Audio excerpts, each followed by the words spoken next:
I was sitting in her office and I was like, Mary, I don't think I can do this anymore. This is so frustrating. I just don't fit into this organization. I don't have the same style. And she just paused and she looked at me and she said, Chris, that's why I hired you.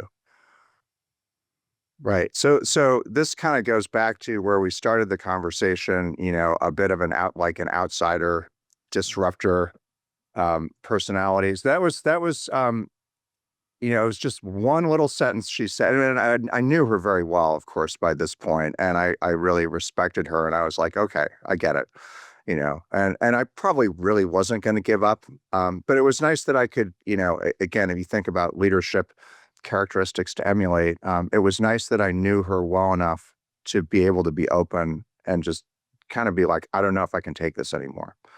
It's awful. And then her response was, so thoughtful and also kind of gave me confidence and support to continue. Um, Another one, I won't say who this was because I found him to be a rather dislikable person, but a good executive leader. He gave me, maybe one of the top few pieces of career advice I ever had, which is like, he's like, you're too serious, lighten up. So this was in an even bigger program later on, and the feedback was, it's like you come and like just get right into, like what's the agenda, what are the objectives, and you're making everybody anxious. At this point, I was dealing with very senior people. He's like, so just be a little bit less serious. Mm. It's fine. Like talk about football, talk about the weather.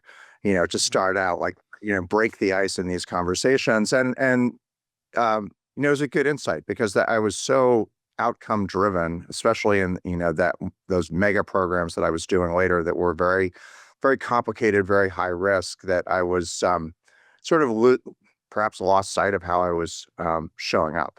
So, the lighten up advice was another very good piece of advice. And interestingly, it came from someone, as I said, I found I didn't ever perceive him to be a particularly good leader, and he was, I think, a rather abrasive character overall. But you want to take this advice as it comes to you and take it seriously. Of course, he's someone who'd been very successful too. So my personal point of view about him was in a way neither here nor there.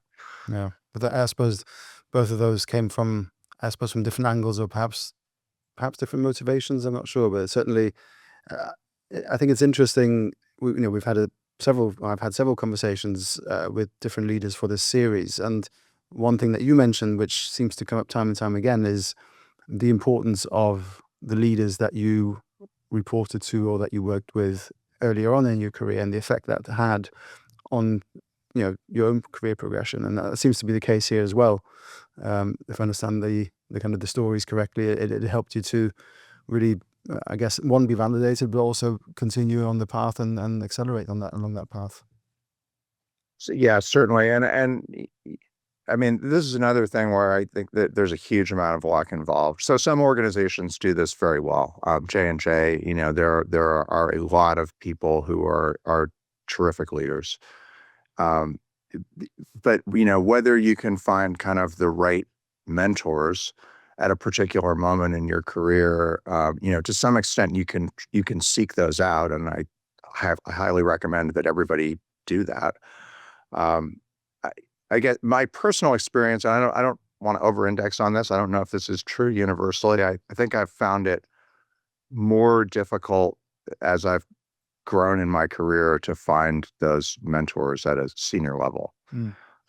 I still have other leaders, other executives who I worked for at J&J who are still mentors, and they might be some of the best mentors that I have even now. So, the other thing is there are long-term relationships that you can form. And there are actually quite a number of people who used to work for me at J&J who, I still help and kind of serve as a mentor to them. But I definitely think that's a good observation that, who you end up getting earlier in your career, there are these kind of transition moments, as I mentioned, as you get sort of more scope in terms of work, more scope in terms of people management. These aren't things that, in my view, necessarily come naturally. One may have characteristics that sort of lend themselves Hmm. to being good at it or not.